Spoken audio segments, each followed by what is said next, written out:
Assalamualaikum warahmatullahi wabarakatuh. Halo teman-teman, saya Nanda Oktavia, Universitas Muhammadiyah Prof. Dr. Hamka, dengan NIM 21010255075.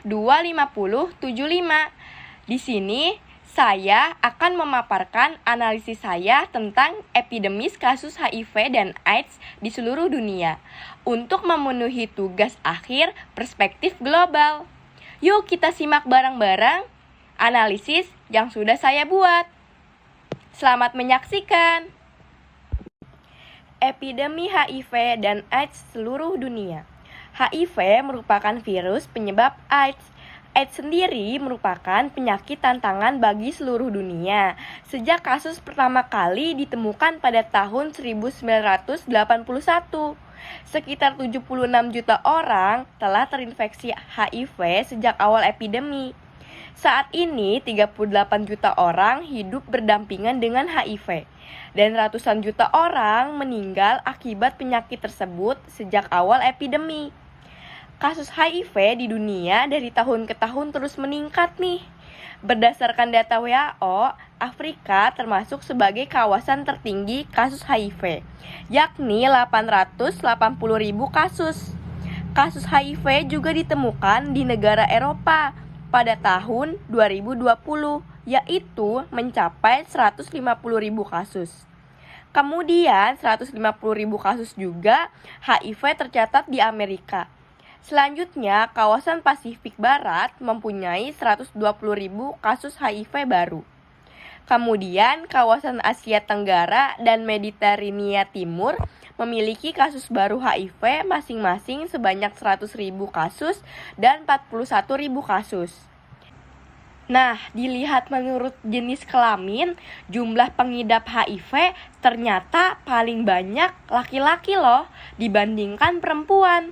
Jumlah laki-laki pada tahun 2020 tercatat 660.000 kasus, sementara perempuan 240.000 kasus loh.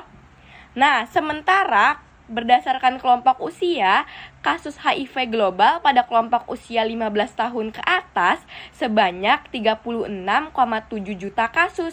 Adapun pada kelompok usia anak-anak 15 tahun ke bawah hanya 1,7 juta kasus loh. Selanjutnya, laporan Badan Narkotika Nasional BNN mencatat jumlah pengidap penyakit AIDS di Indonesia mencapai 5.750.000 kasus pada tahun 2021. Hubungan heteroseksual merupakan faktor resiko terbesar penularan penyakit AIDS di tanah air.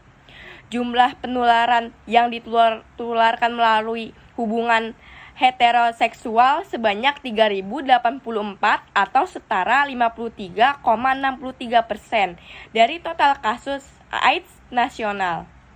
Faktor resiko penularan AIDS terbesar berikutnya adalah melalui hubungan homoseksual, yakni 1.717.000 kasus. Jumlah ini mencapai 29,86% dari total kasus AIDS se-Indonesia. Kemudian, faktor resiko penularan AIDS melalui jarum suntik tidak steril sebanyak 217 kasus. Diikuti penularan AIDS melalui transfusi prenatal sebanyak 117 kasus, hubungan biseksual sebanyak 99 kasus, dan transfusi darah sebanyak 11 kasus. Ada pula penularan AIDS melalui resiko lainnya sebanyak 2017 kasus dan tidak diketahui penularannya sebanyak 288 kasus. Sekian pemaparan tentang epidemi HIV dan AIDS di seluruh dunia menurut saya. Kurang lebihnya mohon maaf. Semoga bermanfaat. Wassalamualaikum warahmatullahi wabarakatuh.